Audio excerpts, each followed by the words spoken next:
Our third reading is taken from Pope Francis's apostolic letter on the liturgical formation of the people of God.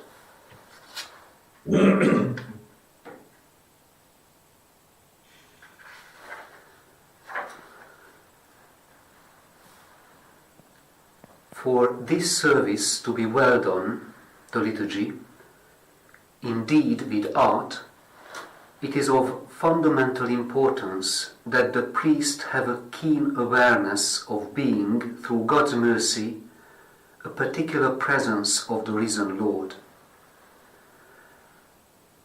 The ordained minister is himself one of the types of presence of the Lord which render the Christian assembly unique, different from any other assembly.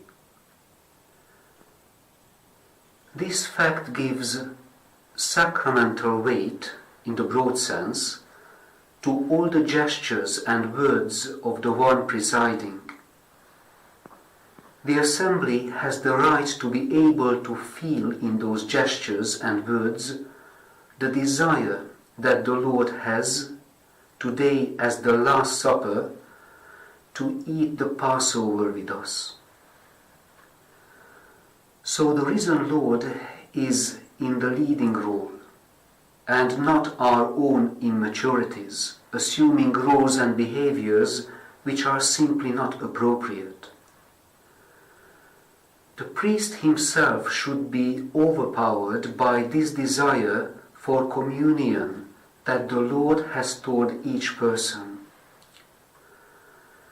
It is as if he were placed in the middle between Jesus' burning heart of love and the heart of each of the faithful, which is the object of the Lord's love. To preside at Eucharist is to be plunged into the furnace of God's love. When we are given to understand this reality, or even just to intuit something of it, we certainly would no longer need a directory that would impose the proper behavior. If we have need of that, then it is because of the hardness of our hearts.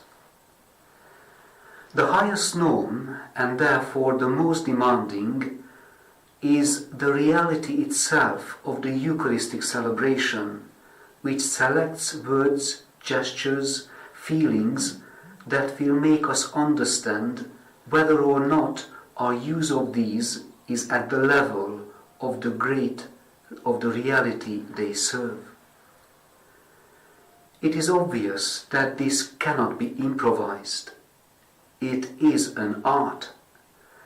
It requires application on the part of the priest, an assiduous tending to the fire of the love of the Lord that he came to ignite on earth.